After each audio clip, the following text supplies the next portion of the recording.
Good evening, everyone. Good evening, and welcome to this festival of Wesak, which takes place during the full moon of Taurus tonight. We also welcome all those who are joining us online this evening for our live broadcast of this event. So we're beginning the meeting today a little later to include the actual time of the full moon, which is at 7:49 EDT. So this makes it a wonderful opportunity to work together during the peak alignment between the sun in Taurus and the earth, when their energies are in full flow. We can imagine how the illumination that streams forth from the heavens charges the earth's inner atmosphere at this time, thinning the veils between the spiritual and human kingdoms, and bringing a needed sense of fusion and unity. This is the high point of the spiritual year, and it's accompanied by a joyful anticipation, perfectly expressed in the spiritual keynote of Taurus. I see, and when the eye is opened, all is light. Known as the Festival of the Buddha, Wesak nevertheless celebrates the cooperation of Buddha and the Christ, two great sons of God. And we play our part in passing on to all the world the forces of enlightenment that are released through their participation in this ceremony. I'll try and speak louder. Thank you for letting me know. What greater joy could there be than learning to work in and with light and anticipating an aspect of the plan previously unrealized? We are told that the keynote of the Wesak ceremony is changing, signifying the eternal progression in which we participate. Each full moon festival is experienced slightly differently to the one before, as is the case with every meditation we do. Worlds within worlds, wheels within wheels, everything is spiraling onwards, bringing fresh challenges, greater love and unity, and still more light. So this is the positive vision that can inspire us through thick and thin, that can lift us when we lose perspective or become disheartened. Motion is perpetual and everything is progressing with a purpose. The beauty of this group approach to the higher planetary centers over the time of the full moon is that through our united fiery aspiration and one-pointed direction, we set in motion a wave of energy that carries all of us ever forward towards the vision.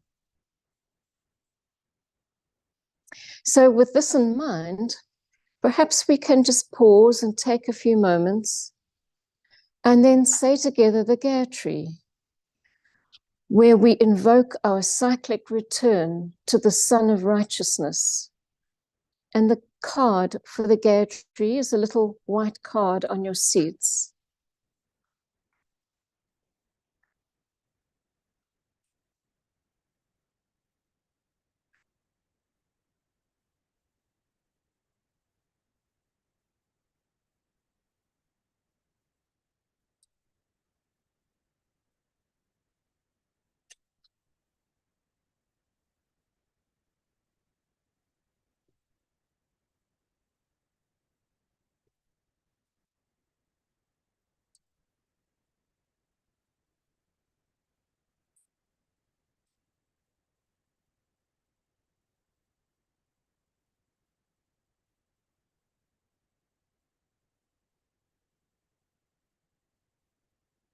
O thou, who givest sustenance to the universe, from whom all things proceed, to whom all things return.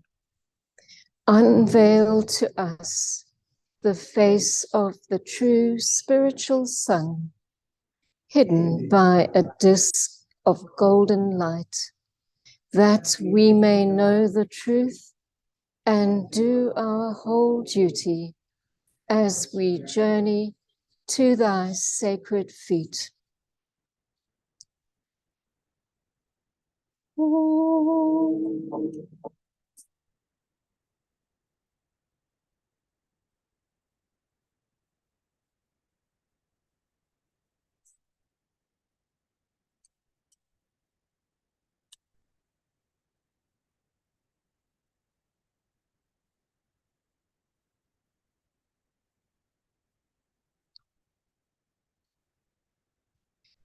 As we observe, the forces of light have been speeding up change, and many now stand bewildered in their wake. The vision of a united world needs to be held up for people, a vision which is exemplified by the united work of the Buddha and the Christ to unify East and West, and to open the portal to the higher kingdoms. Wesak's Taurian influence on the spiritual pilgrim is summarized in its keynote. I see, and when the eye is opened, all is light. And we can see here the connection with the ancient view of sight as a two-way process, as we project the light of the inner eye in order to see and receive greater light on behalf of humanity. The new group of world servers is ruled by Taurus, and to this group, subjectively linked but not outwardly organized, Taurian energy brings illumination and the attainment of the vision.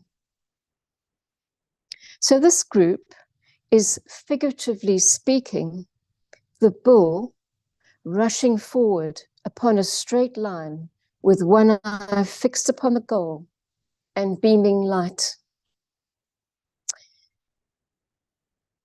But what is that goal? The ageless wisdom teachings answer in this way. It is not the goal of self-illumination, for that lies far behind. It is the goal of providing a center of light within the world, and of holding up the vision to the sons of men. Let this never be forgotten, and let the new group of world servers realize its mission and recognize the demands of humanity upon it. So that it is not the goal of self-illumination, but that of providing a center of light in the world, is a very significant statement. This festival presents us with a supreme opportunity to contact the light of divine purpose as directed by the Buddha to the Christ and passed on to the assembly of light workers. Our task is to capture the impressions that this light carries as it breaks forth in the ethers of the planet, and to help that which was hidden and secret to be revealed. The word secret originally meant something separated from others, therefore put out of the way or hidden. Secret is also related to the word secrete, from Latin secretio, meaning separation. So here we glimpse the process of involution into matter and consequent separation from the divine source of all, which inevitably led to the loss of the mysteries. They became hidden simply by virtue of the fact that humanity fell into matter and closed itself off from them. Now, on the evolutionary wave, we are traveling along a lighted path of rediscovery, each step forward revealing a spiritual secret. And this is why recognition is often emphasized in esoteric training. It is a rediscovery of that which deep down we already know. To reveal is to unveil, and today we recall the significance of the words in the book, The Externalization of the Hierarchy, that when Christ reappears, secret things will be made plain.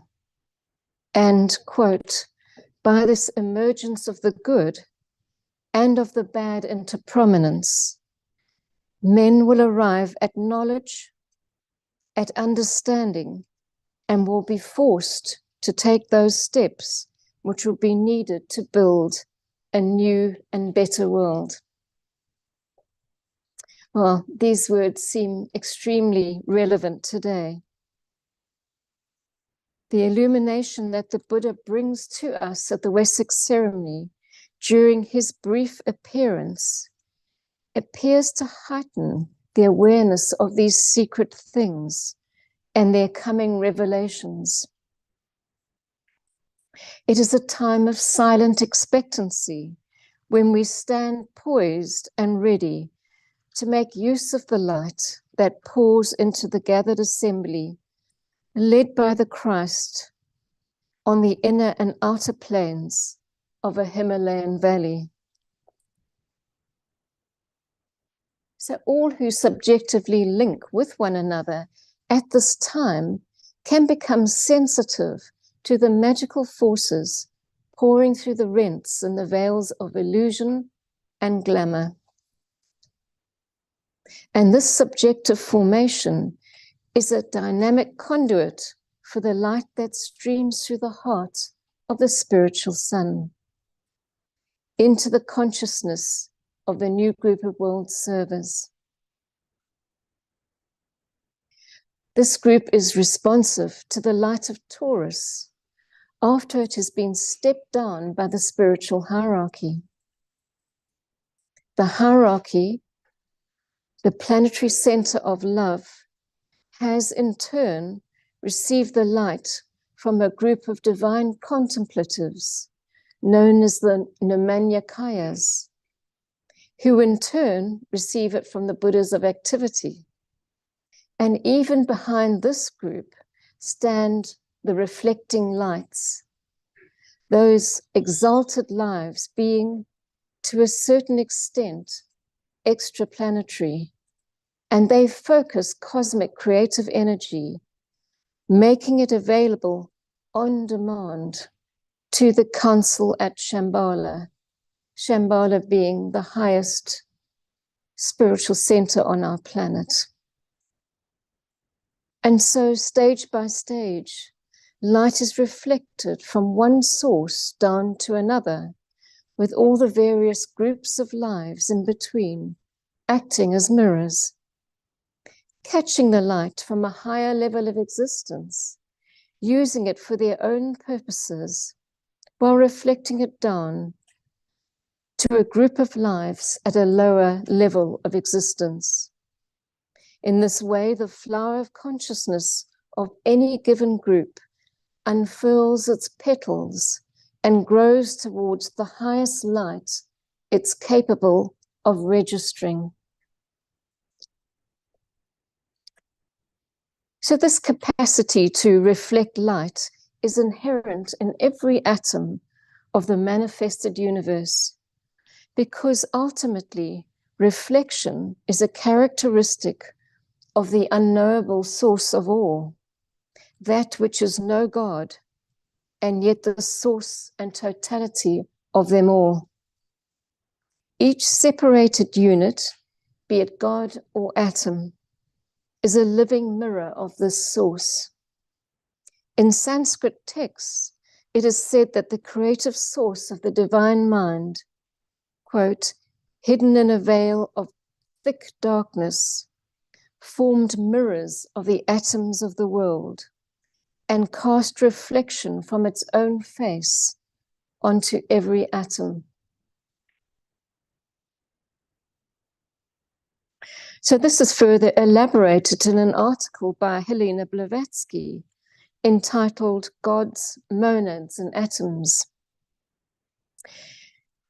Note, though, that when she speaks of monads, she is referring to a philosopher, Leibniz. His monads, which are elemental, indivisible atomic lives, and not to be confused what we call a human monad or spirit. So Leibniz viewed monads as the true atoms of nature. And Blavatsky goes on to say, reality in the manifested world is composed of a unity of units. They are with us, as with Leibniz, the expression of the universe, representative beings. Each monad reflects every other.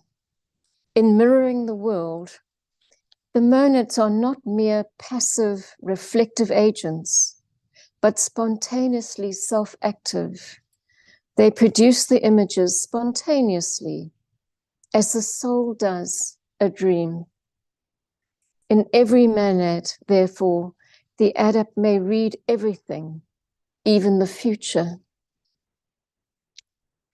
So Helena Blavatsky goes on to say that these elemental mirroring lives, as described by seers, are dazzling, like specks of virgin snow in radiant sunlight. Their velocity is swifter than thought, quicker than any mortal physical eye could follow, and as well as can be judged from the tremendous rapidity of their course, their motion is circular.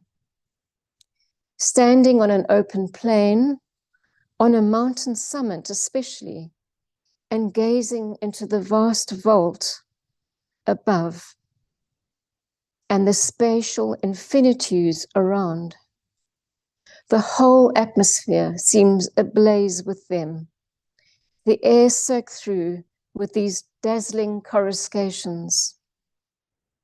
At times, the intensity of their motion produces flashes like the northern lights during the aurora borealis. The sight is so marvelous that as the seer gazes into the inner world and feels the scintillating points shoot past him, he is filled with awe at the thought of other, still greater mysteries that lie beyond and within this radiant ocean. So this beautiful text gives credence to another philosopher, Rudolf Steiner's teaching that the lower kingdoms of nature, the animal and vegetable and mineral, have cosmic consciousness, although in a very vague sense.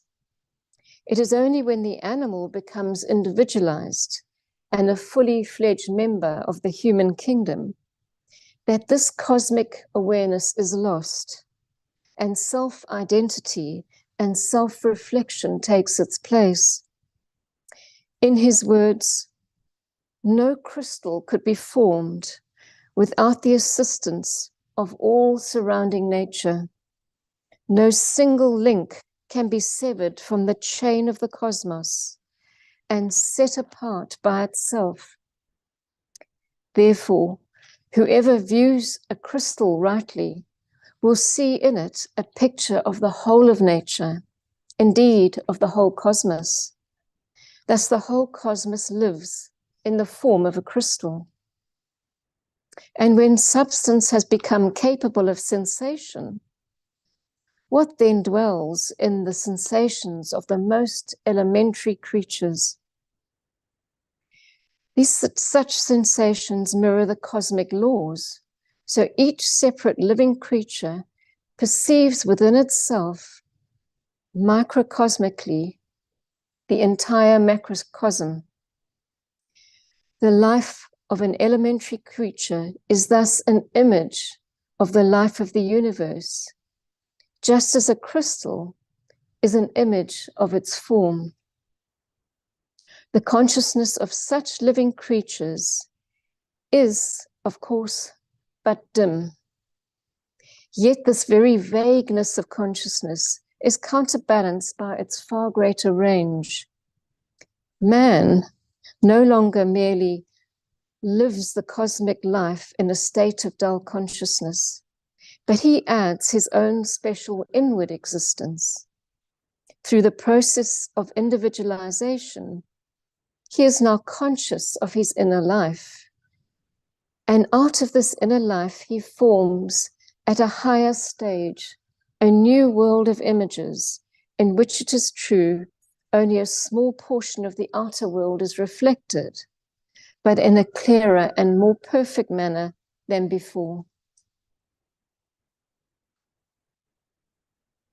So this lucidity of perception will accompany man throughout his evolutionary journey, the periphery of his awareness steadily expanding along the way until he regains cosmic consciousness, but on an infinitely higher turn of the spiral.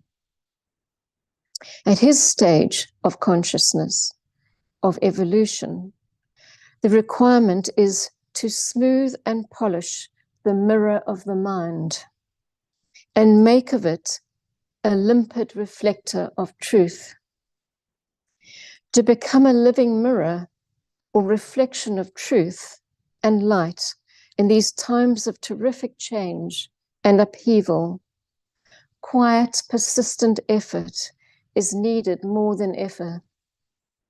Only when we can stand steady in the light can we truly see and reflect.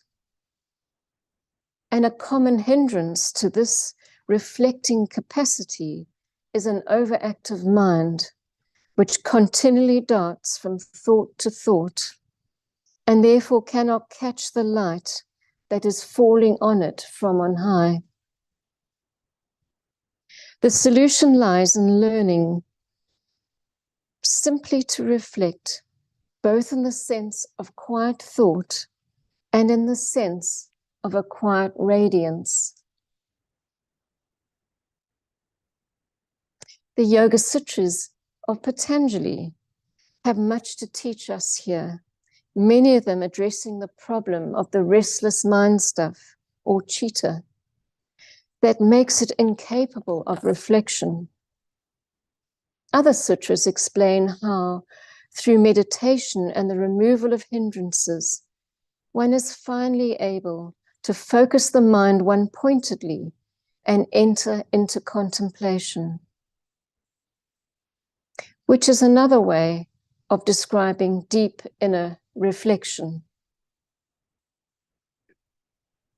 Meditation on an object leads us stage by stage from awareness of the object's outer form into its quality, and then on into an appreciation of its true meaning and significance. The latter stage opens up the relationship of the soul of the object to the soul of everything else, revealing its purpose. Therefore, through meditation on an object, one can know not just all about the subjective nature of the object, but also, by extension, the subjective nature of everything else to which it is related. This lends further truth to the idea of a reflecting universe within which every manifested idea is reflected in every other. The path of wisdom is that of following the thread of living light that is anchored deep in the heart of any particular form, and discovering the network of relationships that open up as a consequence of directing the consciousness along it.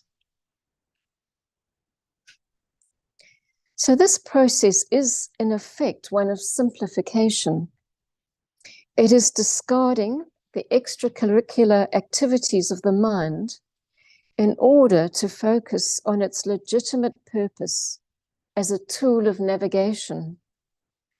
Through the discriminating power of the mind, all that is extraneous to spiritual requirement is recognized and cast aside in order to follow the path of light into the inner worlds of meaning. It is the forging of a new way of creative living in conformity with the Buddha's injunction to kill out desire. This injunction calls humanity to lift its eyes to a new world of quality and reason, inherently freed of objects.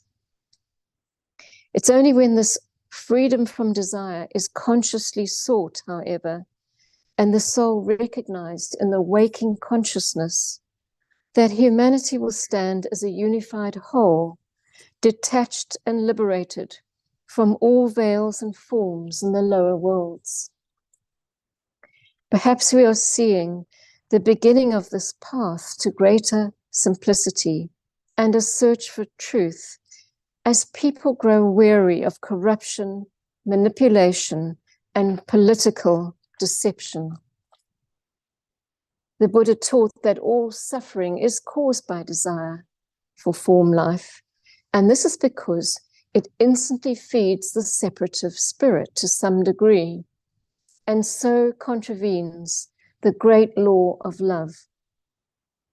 It is a learning process, however, as through separation, man finds himself, and then, driven by the indwelling Buddhic or Christ principle, he transcends himself and finds himself again in all other selves. The primary task of all who wish to serve humanity is to do just this, to rediscover ourselves in others. As souls, we find ourselves again in all selves, and the Christ and the Buddha are part of our consciousness, not something that just transcends it. This is the spirit that characterizes our group approach to the full moon work in Taurus. It's truly a group effort, an accumulated aspiration to be a conscious part of the chain of hierarchy, to let in the light through which the great spiritual tide released at this festival can flow right down into hearts and minds. Through these forces of enlightenment, a cascade of light flows across the plains from higher to lower to reveal that living synthesis which we sense, the force which binds together that which has been separated. So finally, we're told that in the future, we will know the significance of the term, there shall be no more sea. And the sea of storm and passion will be superseded by the sea of glass, which directly reflects the higher intuition with perfect accuracy, being unruffled and immovable. At this stage, humanity will finally have completed its journey through what the ageless wisdom calls three great halls: the halls of ignorance, the halls of learning, and of wisdom. In this distant epoch, the human kingdom will be entirely transfigured into a great hall itself, a hall of living mirrors. Thank you.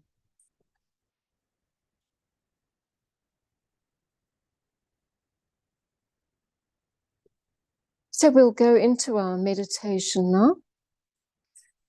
You have the letting in the light meditation outline on your seat.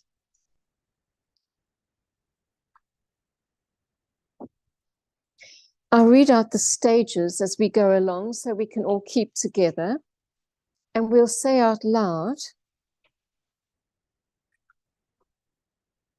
the stage of group fusion, stage 1, the lower interlude affirmation, and the distribution, the great invocation. And we'll follow that with the sacred word sounded 3 times.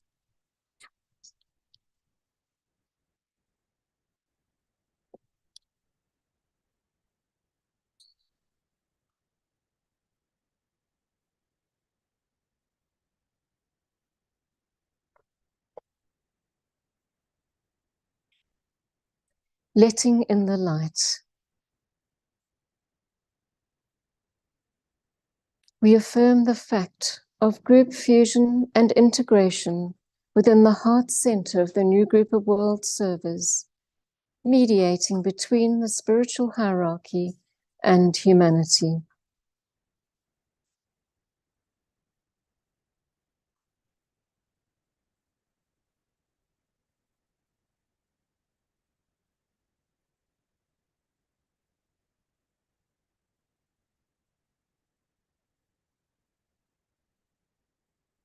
I am one with my group brothers, and all that I have is theirs.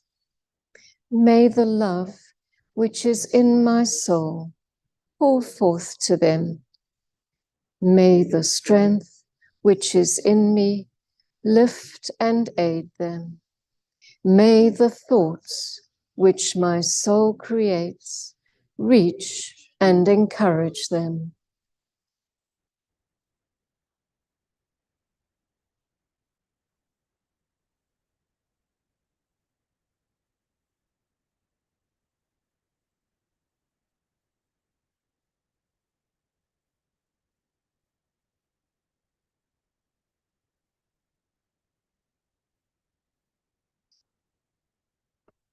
Alignment. We project a line of lighted energy towards the spiritual hierarchy of the planet, the planetary heart, and the great ashram of Sanakamara, and towards the Christ at the heart of hierarchy.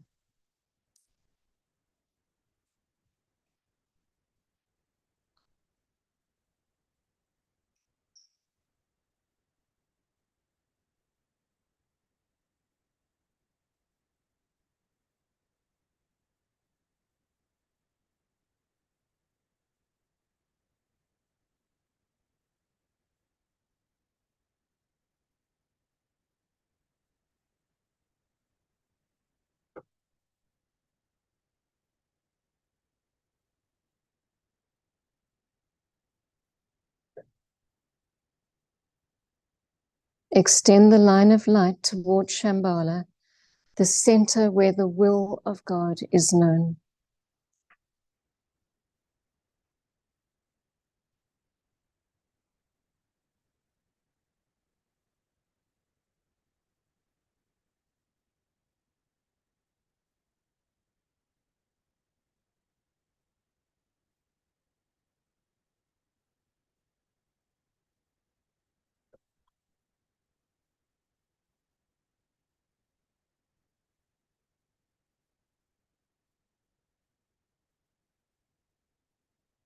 Higher interlude. Hold the contemplative mind open to the extraplanetary energies streaming into Shambhala and radiated through hierarchy. Using the creative imagination, endeavor to see the 3 planetary centers, Shambhala, hierarchy, and humanity, gradually coming into alignment and interplay.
meditation.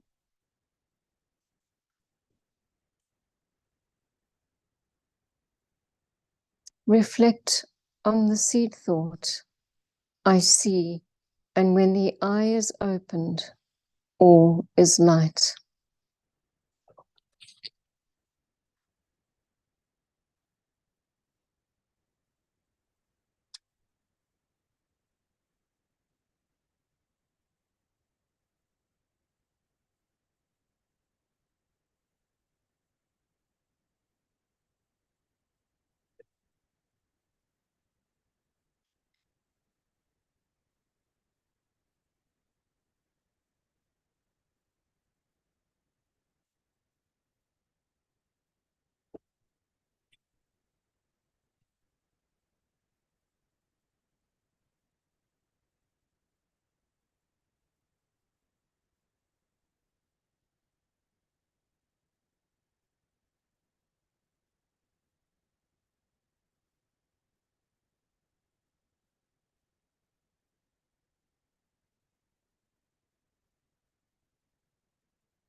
Precipitation.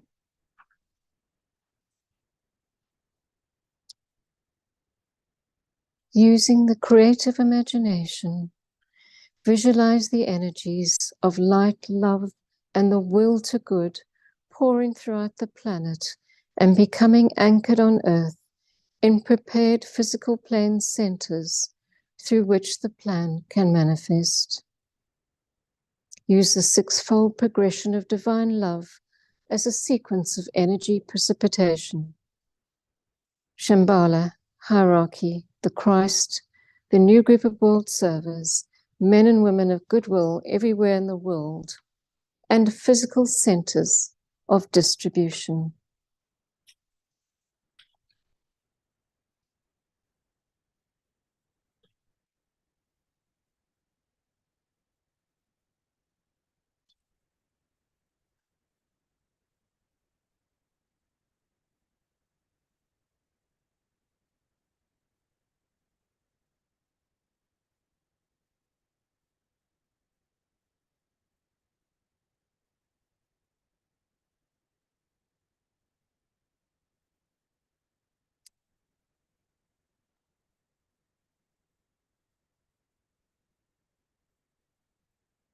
Refocus the consciousness as a group within the periphery of the great ashram.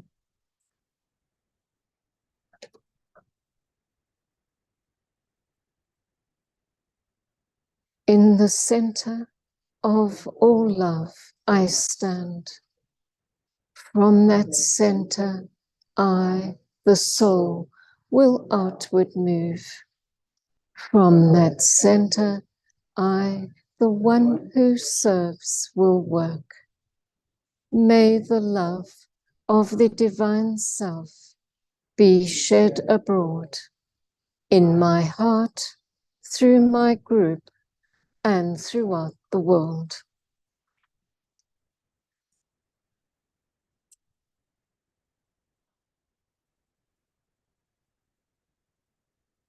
We visualize the downpouring spiritual inflow released from Shambhala through the hierarchy and streaming into humanity through the prepared channel. Consider how these inpouring energies are establishing the pathway of light for the coming world teacher, the Christ.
Distribution.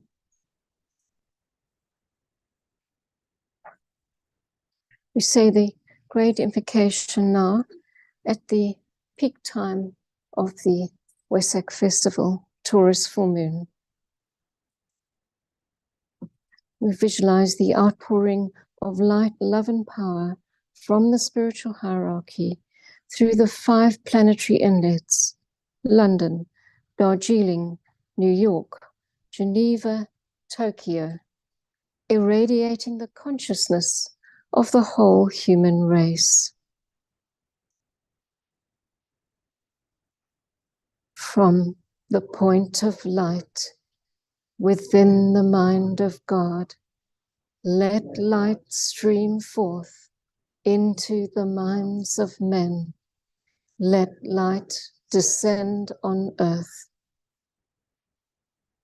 From the point of love within the heart of God, let love stream forth into the hearts of men. May Christ return to earth.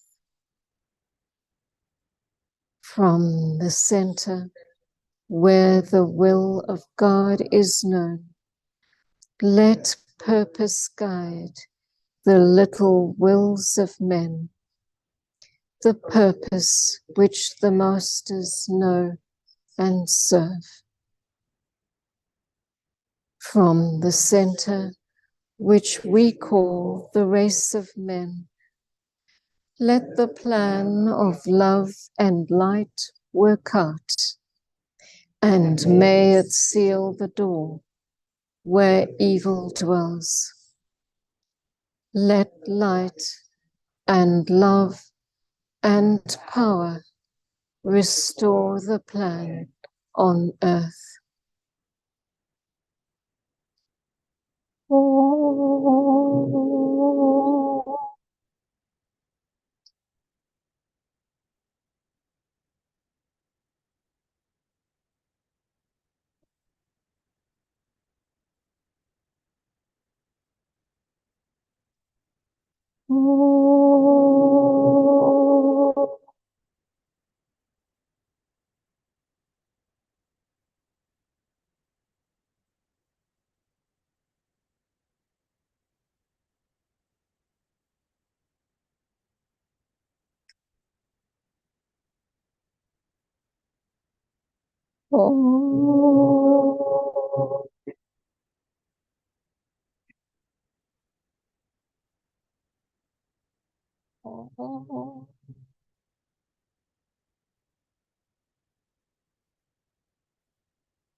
Thank you, everyone. Lovely meditation. Thank you. I just make a few announcements. The next full moon meeting will be the Gemini meeting on Wednesday, the 22nd of May at 6 o'clock. And this is at the office of the Lucis Trust, 866 UN Plaza. But please contact us by phone or by email to let us know you're coming. Just for security reasons, we have to register you. And the next new moon meeting is on Tuesday, the 7th of May at 6 p.m. And the same applies there. It's a physical meeting at the Lucis Trust offices, but please contact us in advance to let us know that you're coming. And tomorrow there's a Goodwill meditation webinar, so you're most welcome to register for that, and that'll be on our website, lucistrust.org/goodwill, and you'll find the link of the broadcast. A very interesting speaker we've got. Michael was Carl Eric Idris, and do you remember what it's on? Something about the future, isn't it? Where's our world heading? It's a book he's written, and he's taking themes from this book, a Swedish author. So you're very welcome to attend that one as well. And apart from that, I wish you a safe journey home, and we'll see you another time. Thank you for coming. Right.